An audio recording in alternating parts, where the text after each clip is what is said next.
All right, welcome to the Krueg Show. It is Friday, 4 o'clock on the West Coast, 7 o'clock on the East Coast. Hope everybody's having a great October the 27th as we get you ready for the 49ers and the Bengals Sunday at Levi Stadium. And it should be a really good game. Joe Burrow against either Brock Purdy or Sam Darnold. And we're not really sure who's going to be there, but we do know who's joining us right now. And that is the voice, one of the voices of the Cincinnati Bengals, Dave Lapham, former Cincinnati Bengal, is with us on the Krueg Show to help us preview the game. Dave, how are you? I'm glad to be on the Krueg Show, Larry. Appreciate the opportunity, my man. Well, hey, we were talking a little bit off the air. You were on the 81 Bengals, and, Niner fans, and this is where the dynasty started for the 49ers in Pontiac on that snowed-in day. Against your Bengals, Forrest Gregg against Bill Walsh, Ken Anderson against a young Joe Montana. What were your recollections of that game? That was a magical ride season for the 49ers, but I don't think that was the best team they ever had. But man, they sure played incredible ball that year under Bill Walsh. Yeah, they really did, and they played their best football at the most opportune times, and that's what I remember most about Super Bowl 16. Man, we had played so well in the game before the AFC Championship to get to that Super Bowl 16 was the famous Freezer Bowl in Cincinnati where it was 59 below, and we played the San Diego Chargers and won that football game to get to the Super Bowl. And then in the biggest game of the year, we did not play our best. We turned it over, we went -3 in the turnover department. You can't beat a good high school team going -3, never mind a team as good as the 49ers and Joe Montana and crew. So we self-destructed. I mean, we were down 20-0 at the half. Yeah. It was the biggest halftime deficit in the history of the Super Bowl at that time. And we came back and made it a game, lost by 5 points. But the thing that I took from that game was how bitterly disappointing it was in the biggest game of your life as a football team to not play up to par as a football team. Well, and then, of course, there's a memorable goal line stand, Ronnie Lott, Archie Reese. The play that I'll remember is the swing pass, was it to Alexander in the flat, and Dan Buns, just probably would be too slow by today's standards to play linebacker, but Dan Buns got out there and lifted him off his cleats and just never let him get any momentum going forward. It was one of the greatest tackles in the history of the franchise. I'll tell you, that was just a great play, a one-on-one play in space like that. And credit Dan Buns. He not only made the tackle, he took him backwards. I mean, it was a not even gain a 16th of an inch kind of play. And we, again, on the goal line stand, which was, in my mind, we went -4. I mean, that's a turnover on downs on that goal line stand. So, it was a -4 turnover day when you add that to the equation. And out of the 4 snaps, on 2 critical snaps of those 4, we had an assignment error. And again, against a good football team, you just can't do that. 10 guys can't be right and 1 guy be wrong. And unfortunately, they were both right at critical, right there near the point of attack. So I'm not taking anything away from the 49ers. They beat us, and they're a good football team. But we didn't do anything to help the cause, that's for sure. Who did you match up with in that game? Were you going up against Pillars, Reese, Krueger? That line had Fred Dean, had Dwayne Board, Pee Wee. There was a little bit of a rotation, but a lot of the time it was Reese, and Fred Dean was the defensive end on that side, and he and Anthony Munoz were matched up. That was a stirring battle to watch a good part of that football game. So they were. That was a pretty good defensive football team, no question about that. And Bill Walsh was the offensive coordinator for the Bengals my first 2 years with the team, 74 and 75. Paul Brown was our head coach still for those 2 years, and then he retired in 75, and he decided to give the head coaching job to Bill Tiger Johnson instead of Bill Walsh. And Bill Walsh at that point said, "Thank you, but I'm gone." He went to Stanford and did a hell of a job there, and went to the 49ers, did an equally outstanding, if not better job there. And we were like, oh boy, when he left, it was like, this guy is special. I mean, he was so far ahead of his era in terms of he would have concepts, and then he would attack those concepts with multiple formations, personnel groupings, motion, shifts. And he did it back then. It wasn't positionless players as much. So there was a lot of substituting going on, but he was always manipulating it to try to get favorable matchups. He had that, he was the originator and designer of the West Coast offense, and it was something else. Kenny Anderson, my roommate who played quarterback for us, he was precision-like with his accuracy, that West Coast offense, and Joe Montana likewise. Who was the mobile quarterback that the Bengals had before Kenny Anderson that Walsh had there? Didn't he have a quarterback with great mobility there in Cincinnati? Yeah, Carter. Yeah. And according to the reports I had read through the years, it was that Paul Brown, and I knew Bill Urbanic. He was a good friend. We were talking off air. Bill was a mentor to me past, in the last year or so. But I remember Bill said that, Paul Brown felt that Bill Walsh couldn't handle the ups and the downs of the losses, and that's why he went with Tiger Johnson. And Bill felt very, very betrayed there. Very, I don't want to betrayed, maybe is the wrong word, but he felt like he was up to it. But it's funny. Maybe Paul Brown knew something, because Bill probably could have coached a lot longer if it was based on talent, right? But he maybe did burn out after Super Bowl 23, and he did. The losses probably haunted him more than the wins were celebrated, and he's probably not alone in that area. I agree with that, and what I had heard also at the time of the decision, and confirmed a couple of times afterwards, is that Paul Brown basically gave Bill Tiger Johnson his word that he would be the head coach when Paul stepped down, because Tiger turned down the 49ers, ironically, head coaching job during that course and period of time while he was the offensive line coach of Bengals. He was an all-pro center himself with the San Francisco 49ers, and they came calling about being a head coach, and he talked to Paul, and Paul said, "You're my guy when I retire." And so Paul's a man of his word, and I'm sure it was a tough decision for him to keep his word like that. But he had promised Tiger. Tiger had turned down a heck of an opportunity to stay in Cincinnati until Paul retired. So Paul stayed with his word. Bill Urbanic used to tell me this story that there was a time when they were struggling calling plays, and Paul Brown got on the headsets and got everything going. He's like, "All right, I got to go now. Don't screw it up." Does that sound familiar, Dave? Oh, yeah, that's Paul in a nutshell. I mean, I'm not kidding you, Larry. This guy, when he decided to get on you, I mean, he would have these Ben Franklin glasses, and he'd have his notes, after studying film. It wasn't tape back then, 16 millimeter film. But after reviewing it, and he would call guys out, and you just hoped that you weren't one of the names on that list, because grown men had armpits down to their waist, fearing the fact that Paul Brown was going to just rip them up. And he could rip you and say so much in so few words. I mean, it was just be like, look at you. You look like a cat that got run over by a truck. We can't have that. I mean, it was like, oh boy, can't be more blunt than that, coach. Here we go. Supposedly the 49ers almost barely made it to Pontiac, to the Silverdome that day. There was such a snowstorm that they barely got there in time for that game. It would have been nice if they had missed it from your guys' perspective. I'm telling you, it was the Freezer Bowl, 2 weeks before, and then the Super Bowl. Actually, it was only I'm thinking it was the next week, wasn't it? Back then there wasn't 2 weeks, I think, right between it. So the very next week, if it had been played outside, it was another minus, whatever day raw temperature, and then the wind chill added to it was going to be another crazy below zero kind of encounter. But it was in the dome, and it was tough sledding to get there for sure. Well, and then you go on, you play 74-83 with the Bengals. You played in the USFL in the 80s as well, 84 and 85. The team that was owned by Donald Trump, I believe, right? Yes. Doug Flutie and Herschel Walker. And right. What did you think of your experience in the USFL? Yeah, it was Walt Michaels was our head coach, who was a great player with the Cleveland Browns for Paul Brown, a great linebacker, and head coach with the Jets. And he'd had success in New York with the Jets, and so he put together a pretty good staff. And it was a good experience. Donald Trump was an interesting guy to negotiate a contract with.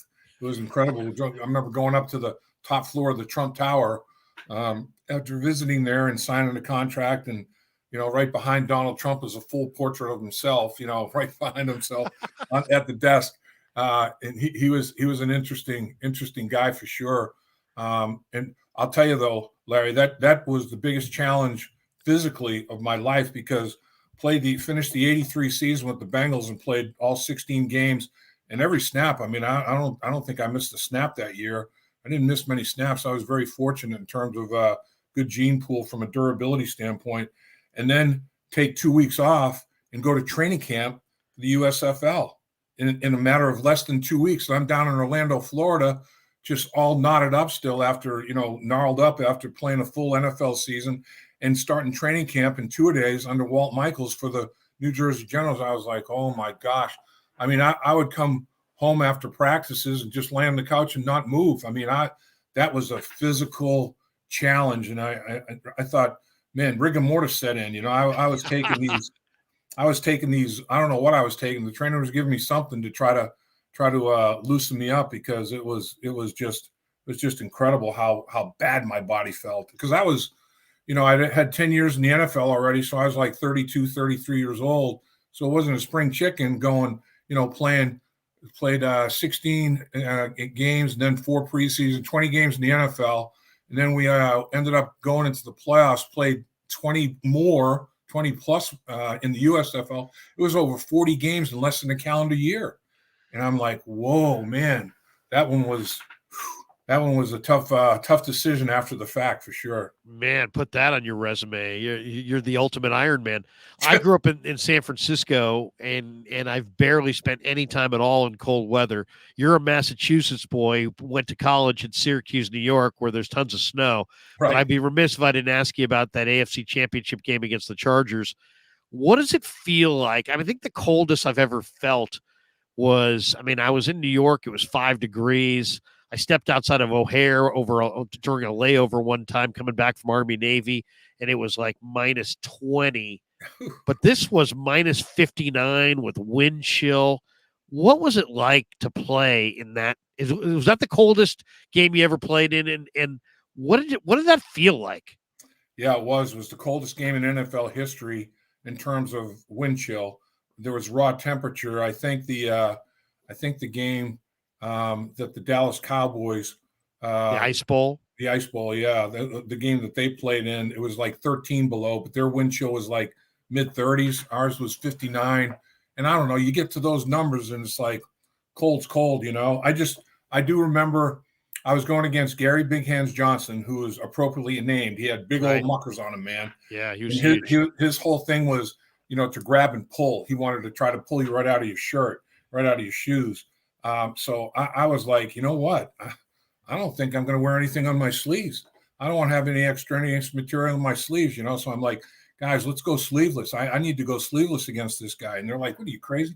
First of all, they were thinking about postponing the game, and they decided not to do it. And it ended up being cruel and unusual punishment to play the game, because it was so brutally cold. I remember running around for 3.5 hours and never came close to breaking a sweat.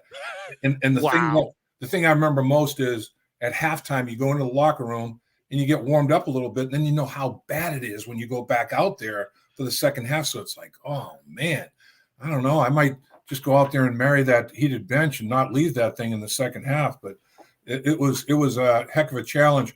But the referees, it was like we went out there. I said, let's see what it feels like in warmups.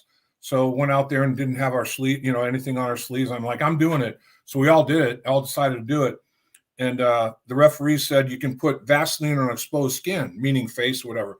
So I just layered it up on my arms, it's exposed skin.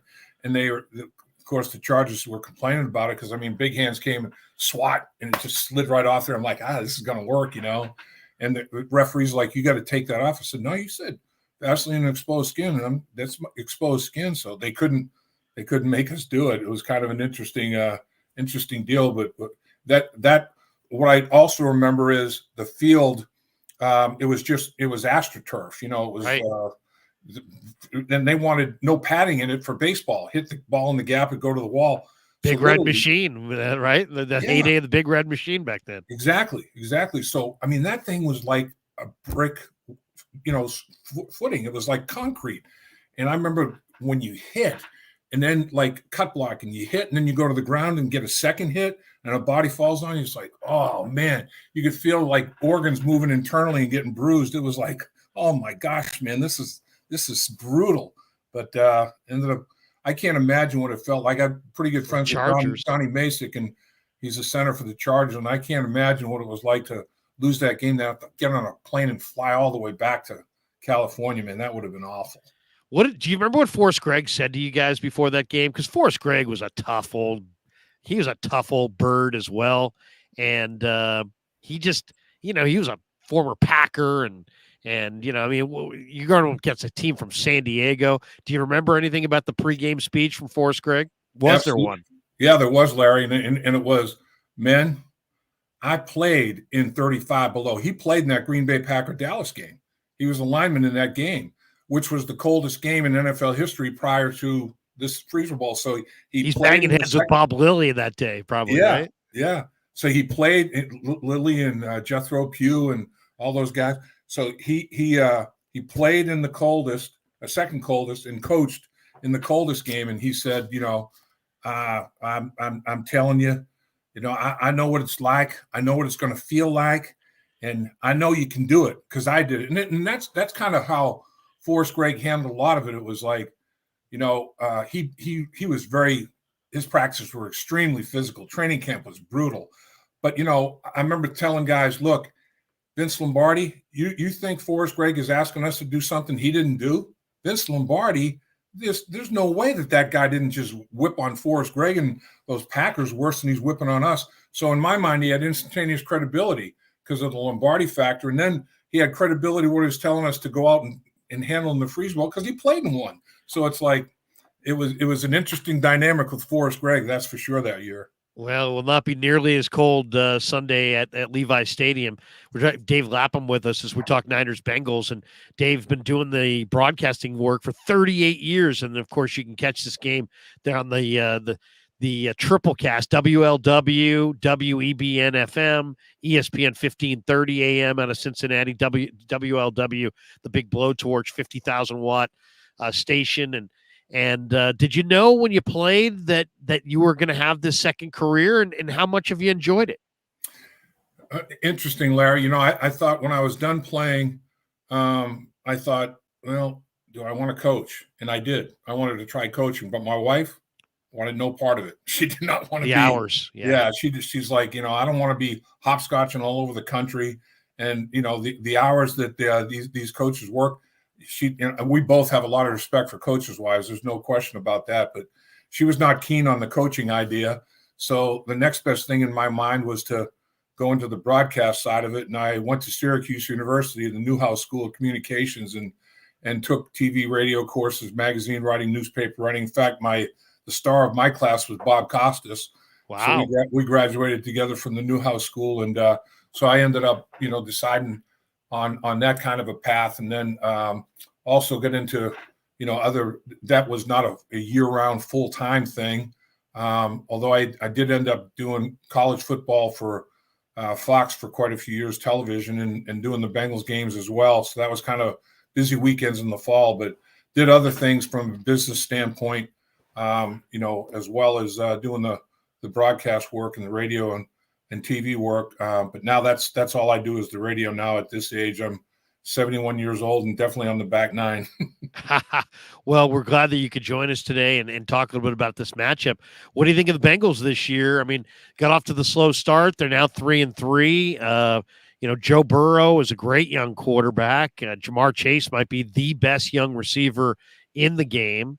There's some really good players on the other side of the ball as well. I'm a big fan of Cam Taylor-Britt, Hubbard and Hendrickson off the edges. DJ Reader's a load in the middle. Give me your thoughts on this Bengal team. They're 3-3 and at the bottom of the division, but everybody's kind of closely grouped, and there's a lot of football left. You're right, Larry, and really, Joe Burrow, the first month of the season, the first 4 weeks of the season, he was medically impaired with that calf injury. I mean, he was a statue, and that's not Joe Burrow. Joe Burrow is a very, very mobile quarterback in terms of in the pocket, climbing the pocket, slide stepping, all those kind of things. He buys time and extends and creates plays by buying that time. And then that's not to mention out-of-pocket stuff with bootlegs, waggles, nakeds, all those that was out. None of that could happen. He was a quarterback that was in the shotgun and stationary, and he was, just a statue. So every defensive lineman didn't even have to worry about keeping contained. They just beeline to that spot. It was tough protecting. So Joe was trying to get the ball out of his hand extremely quickly as a result of that. He's only been under center 7 snaps this year. And last year he was under center 200 snaps. Right now he's tracking for 21 snaps under center for the season. Well, it couldn't go under center because he couldn't reverse pivot, do everything you need to do short space wise with that calf problem. So like I said, he was this stationary statue. So now that was the first 4 games. The last 2, he was a little more mobile, and he started to move and extend. On third down and in the red zone, every quarterback in the NFL moves, extends, creates, and they make plays to keep drives alive and to, make 4-point plays, score touchdowns, not settle for field goals in the red zone. And Joe is as good as anybody at it. Now, the hope is that he'll be able to start doing that again for the 11 games remaining. And it's 11 one-game seasons. And because he's really, really something else when he's out there extending and creating. And Jamar Chase, who you talked about, they've been, working together for a long time. And they have that mental telepathy, ESP, when they kind of read each other's minds, what they're doing when they are extending and creating plays. And so it'll be interesting to see how much better the offense does perform now that, they've got the Joe Burrow that can do a lot of things. The coaching staff had to melt the game plan down. They'd spent the offseason, all these tweaks and different things that they were going to do. Well, a lot of it went away because Joe was so limited.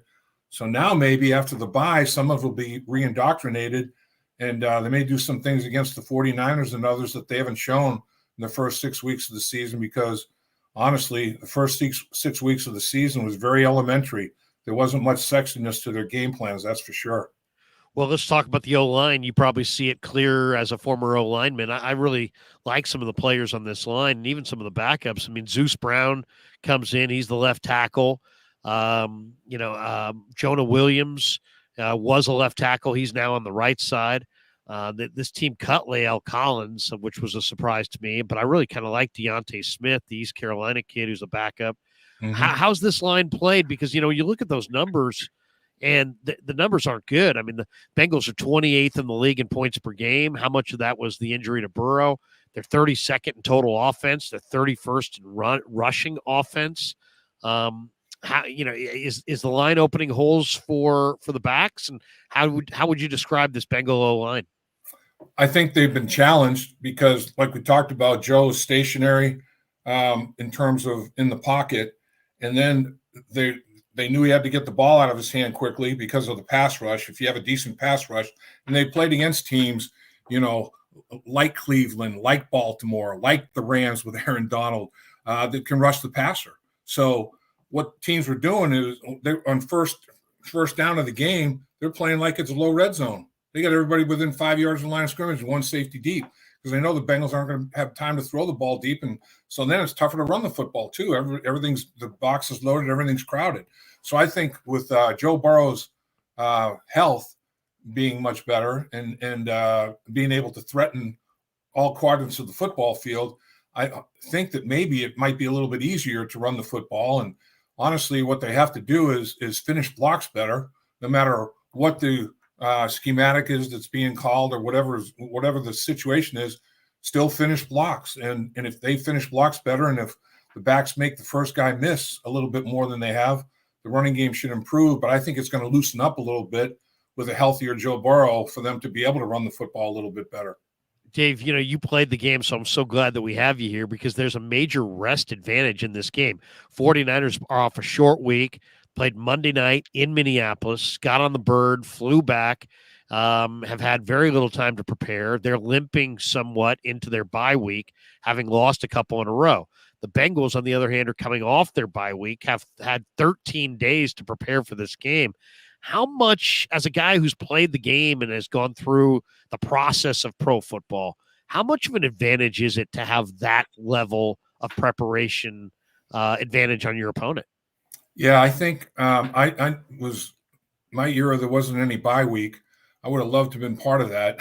There's no doubt about it. But I do think that getting away for a bye to rest your body and your mind, just to kind of get away from it, I think there's something to that. And my understanding is that the practices have been really good since they came back from the bye. So everybody seems to be rejuvenated in that regard. I do think, I mean, I know the coaches got away. They worked, the players were off from Monday all the way through the entire bye week until the following Monday. They basically had a week off. The coaches worked like through Wednesday, Thursday on the 49ers and then put it away. And then they introduced the game plan to the players like a normal week this past week. It'll be very interesting. All I can say is, though, my experience tells me the way the 49ers played the first 5 weeks of the season, you better go into San Francisco. Then they've lost 2 in a row, granted, but they were in both games on the road. They're going to be home in front of rabid fans. It's going to be tough as hell dealing with the crowd noise. You better realize that the 49ers are going to bring their A game. And if you think that, anything differently, you're in for a rude awakening is the way I look at it as a guy that played. I mean, you got to go in there and bring your best, because the 49ers, I can't believe, Larry, 7 all-pros on their 22-man roster, 4 on offense, 3 on defense, 7 all-pros. That's a dominant football team, and they look like a juggernaut the first 5 games of the season. They're scoring 30 points rolling out of bed. I'm like, my God, is anybody going to be able to compete with them? Amazing. Well, I'll tell you the one thing, though, it has distorted what I think has just been kind of a mediocre run defense, because they have scored so many points on offense. They've taken the run game away that way. And if you can run the ball on the 49ers, if you look at the numbers, anybody could look at those stats and say, hey, the Niners are going to be able to run the ball. Niners are going to be able to stop the run. So the Niners are going to win the game. But I don't know that the Niners can stop the run. That to me is TBD. Let's flip the card and talk a little bit about the Bengals on the defensive side of the ball. I saw some of that. I watched the condensed version of Seattle and Cincinnati in their last game. And, man, 4 sacks, 13 hits on the quarterback, 8 tackles for loss. They were getting after it. Tell me what you think of this Bengals defense. It's well coordinated by Lou Anarumo, Larry. Lou Anarumo is one of these guys that has just a great mind for football. He's like the mad scientist in the lab, putting together these incredible game plans. The 49ers have some positionless players, offensively and defensively, particularly offensively. The Bengals have quite a few positionless players, defensively. I remember back in the day, Paul Brown as the head coach, Bill Walsh as the offensive coordinator, then Lindy Infante, after him as a coordinator. Those guys were great at, okay, we had concepts, then we'd have different personnel groupings, different formations, motion, shifts, all that, but run the same thing and give the defense different looks, but run the same concept of plays, just a few concepts. Well, now with positionless players, it makes it even tougher to defend in the National Football League. Well, Lou Anarumo's matching that with positionless players, and he's got defensive ends dropping into covers, not just zone blitz stuff. I mean, he's got Sam Hubbard lining up sometimes as an off-the-ball linebacker, and then he's blitzing Dax Hill and at safety. I mean, and what you see pre-snap is a far cry from what you're going to see post-snap, and disguises so well. I mean, it's that defense is very talented, and they're fast. They've got at least 3 guys in the secondary that can run under 4.3 40. So, I mean, they have a lot of speed. They play fast. The young guys are seeing it and going. In the beginning of the season, it was like, not quite sure. So they were kind of taking away their advantage with that uncertainty. Now they're flying to the football, I think, a lot better. And the H-boys up front, Hendrickson, Hubbard, and Hill, they've done a heck of a job pressuring the quarterback. And they do a good job, Larry, of staying in their rush lanes. And now, the defensive ends keep the width of the pocket. The defensive tackles don't let the quarterback climb the pocket.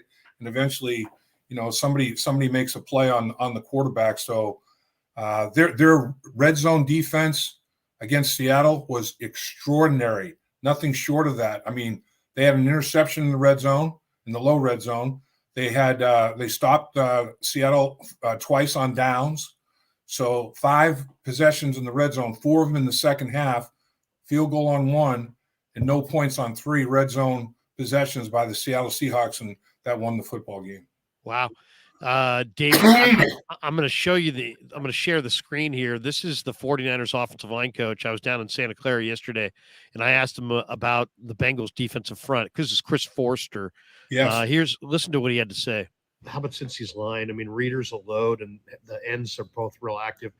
Compared to other teams you guys have played, do they play a lot of games up front? Do they? What stands out when you watch the film on the Bengals D-line? Bengals defense, from the pass rush standpoint, is the two ends with great effort. I mean, 91 is a great effort. He's a great bull rusher. He's a great edge rusher. He plays with outstanding energy and effort. He's got a great get off the ball, which is a pretty consistent theme of all good rushers. They get off on the snap, whether you see them at their home stadium, where they're having the advantage of the team in silent count, or whether they're at your place. They just have great get off. They study the film. Myles Garrett was a guy with great get off. That's part of his game, where he's a half a step ahead of you before you even can get out of your stance. Both those guys, and then the guy Hubbard on the other side, he gave us fits when we played there a couple of years ago with Compton. He got after us really good. We had to help over there and do some things to stay in that game at the end. And both those guys, the inside players, are good, solid rushers. They have a very, very solid, good rush plan, whether it be their different double-A gaps, the fronts that they get, and things like that on third down games, pressures. It's very well thought out, very well coached. So you not only have good players doing it, you've got a really good scheme to go with it. There you go. A little bit of Chris Forster. Yeah, and I enjoy talking to Forster because you get to talk to some of these assistant coaches. They really give you a little insight. Yeah. There may not be Trent Williams in this game. It may be Jalen Moore at left tackle. He stood up nicely last week against Minnesota on that fast carpet up there. Who is the best player on that front four for Cincinnati in your mind, Dave? I think that Coach Forster hit it on the head with Trey Hendrickson. He's a guy that can come off the edge really hard. He's got really good hands. He's underrated, I think, setting the edge in the running game. He turns things back inside with regularity. I mean, he's a very, very physical presence. He's got 7 quarterback sacks, which is amongst the league leaders. I think he's tied for 4th at this point, and he's a game behind some of the guys that are ahead of him in terms of games played. He's had at least 3, maybe 3.5 sacks nullified by penalty, and he's not happy about that because if all of those stood, he'd have 10.5 sacks and be leading the NFL.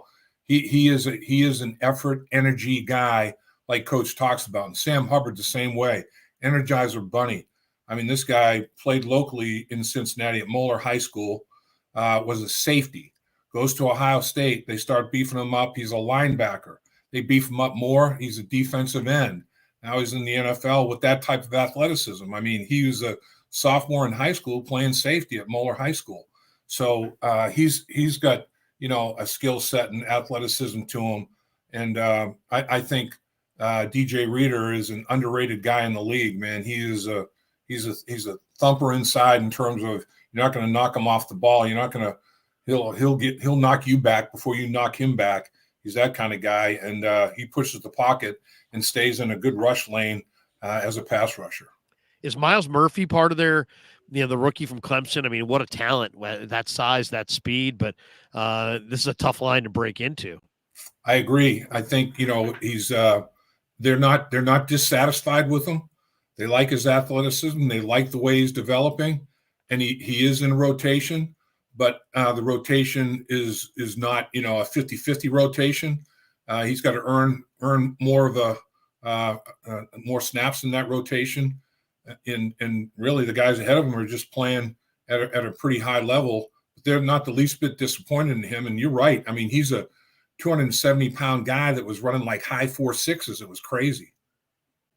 Niners badly wanted Cam Taylor-Britt, and the Bengals took him 1 pick in front of them in the 2022 draft, I think in the second round. Yep. Taylor-Britt's real, huh? I mean, number 29, he's one of those guys that runs exceptionally well, but he really knows how to play. Real foundation piece, huh? He is, and I'll tell you, he's a physical kid now. I mean, he got in DK Metcalf's head in the Seattle game, and DK Metcalf lost his composure and, took a shot at him and got a 15-yard penalty as a result of it.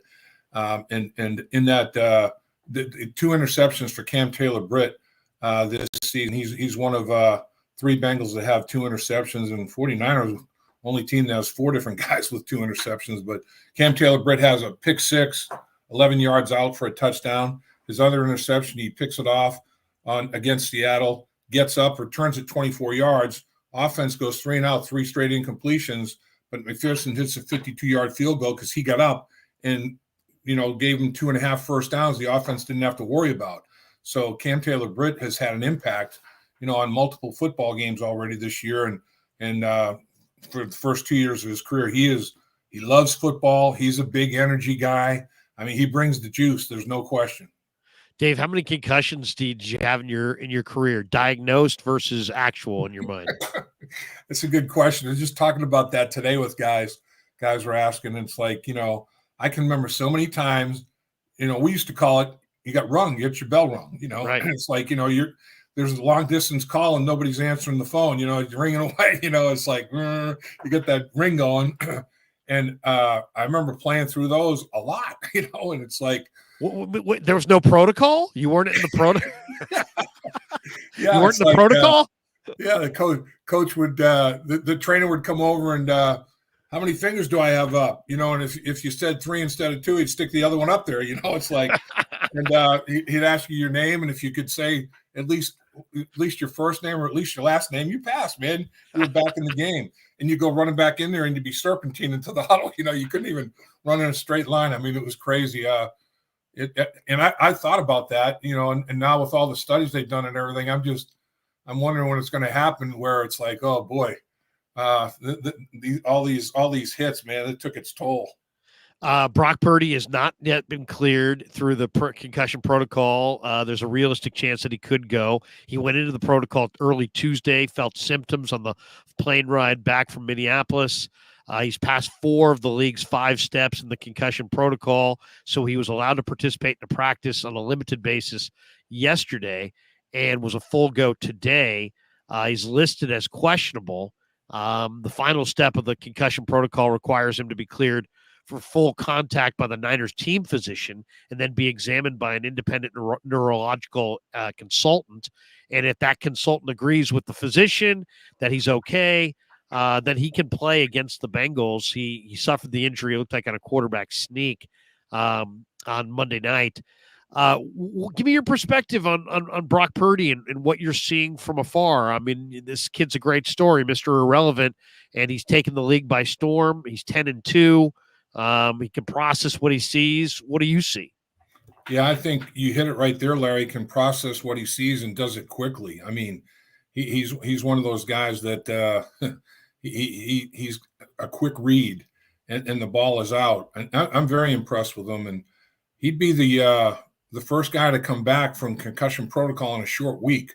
Right. That doesn't happen very often. But if he just kind of felt symptoms after flying back, and that's understandable. So maybe it was just very minor. I don't know. I know there's levels and degrees of concussion. They are careful about that. They do want to make sure that they take care of the players in terms of head and brain injuries and that kind of thing.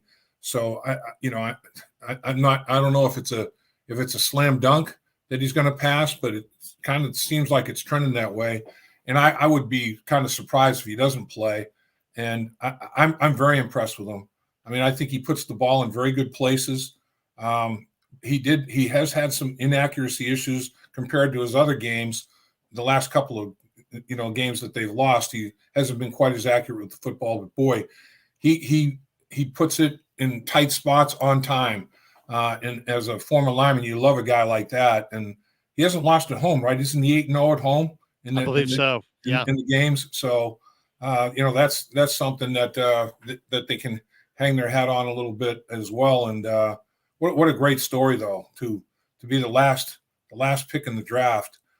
Just goes to show you don't have to have a howitzer for an arm, but you have to have enough of an arm to get there in a timely fashion. But the biggest thing is accuracy and don't put the ball in harm's way. I mean, that's the big deal. Yeah. I mean, requisite arm strength is what you need to play in the NFL. But what you really need is you got to process what you see pre-snap. The ball's got to come out on time, and it's got to be accurate. It's a league that there's a premium put on accuracy. I remember Steve Young told me a few years ago, in college, everybody was open. In the pros, nobody's open. And you almost have to throw them open. So you have to kind of understand the coverages and where the soft spots are and where you can lead receivers to. And it's a totally different game. Dave, real go quick, ahead. Larry, one thing that impressed me about that, man, when I was doing some research, I saw where 52.6% of the receiving yards of the 49ers this year are yards after catch, leads Right. the NFL. Why is that? Because Shanahan's schematic gets them so open. I mean, I'm watching tape and guys are like, I can't believe how open they are. Like you said, in the NFL, you're not open, big time. But periodically, from a scheme standpoint, man, Shanahan's game plans guys wide open. And it kind of confirmed that in my mind when I was over half of the yards are after the catch. I mean, I know guys are making people miss tackles, but sometimes it's a few yards before they have to even encounter that first tackle. It's a hell of a deal he has going there. And like you talk about with the quarterback, he's got executing it, man. That's big time.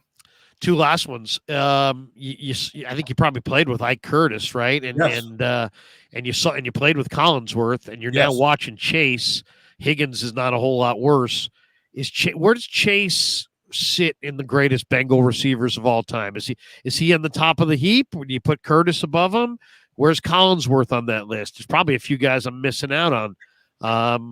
Carl Pickens was a hell of a player for years and years. You've seen a bunch of them. Where does Chase sit with them? Yeah, Chase is in a very unique and fortunate situation in that the quarterback he's playing with, they made beautiful music together in college together. And Joe Burrow won a Heisman Trophy with Jamar Chase as his primary target, and they won a national championship. So the other guys you're talking about didn't have that advantage of, during the college career, have already got all this timing and all this rhythm and everything set up with this guy, and this guy's a great quarterback.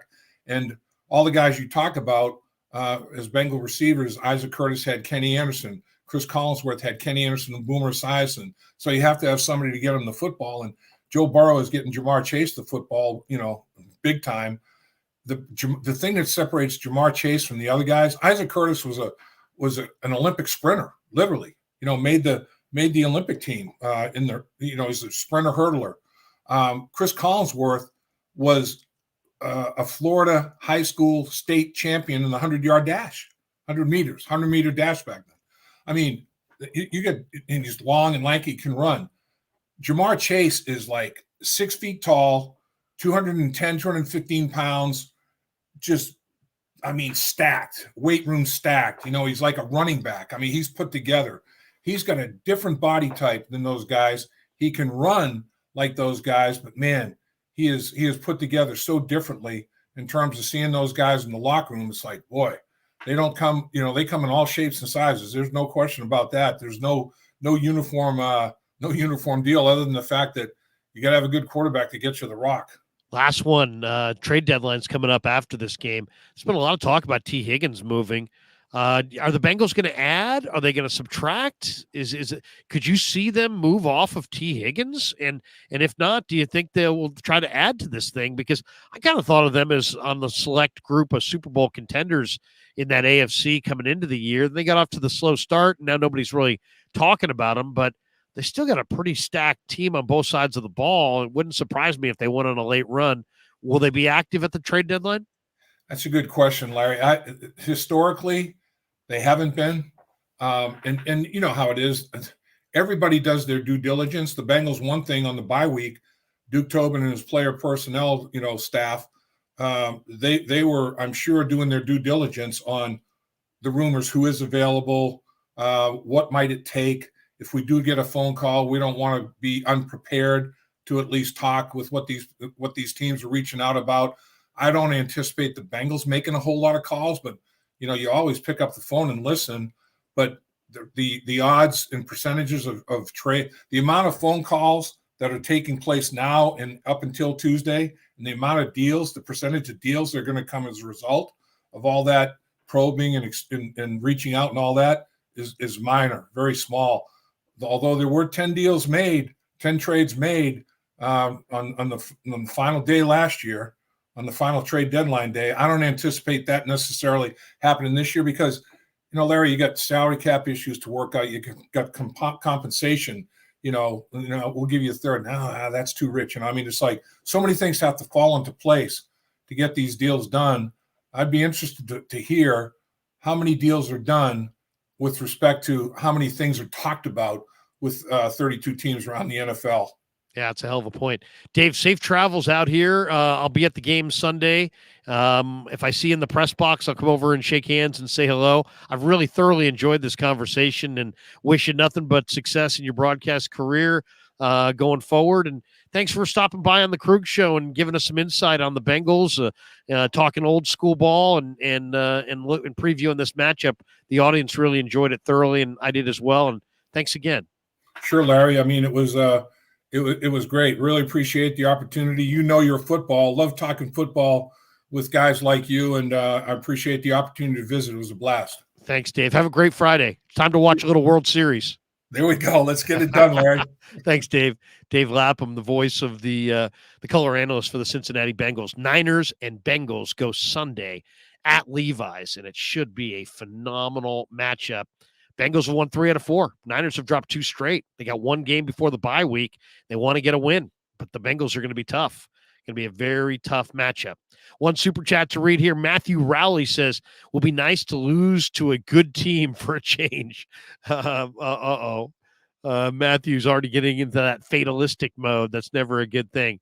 I'd like to thank our sponsors. And, of course, we are brought to you by Marin Auto Glass, marinautoglass.com, 415-883-3030. You're driving down the road, you shatter a windshield, you crack it, and you need it replaced, call Marin Auto Glass or check them out on the web, marinautoglass.com, 415-883-3030. They'll come out, pop out the old windshield, glaze in a new one, sweep away the glass. It's very convenient. Check them out. marinautoglass.com. We're also brought to you by New York style Italian sausage. The only kind of Italian sausage that I will eat is New York style Italian sausage. And of course, the title sponsor of the Krueg Show, Pig and a Pickle, the best barbecue you're going to find in all of Northern California. Check them out in Corte Madera and Emeryville. They're open 7 days a week in both spots from 11 a.m. till 8 p.m. or until they run out. They do run out. So don't show up in the last minute and think you're getting whatever you want. But get the brisket chili. Go say hi to Damon and Mary. Tell them that Krueg sent you. And this show today brought to you by Mojo Fantasy. Check the link in the description.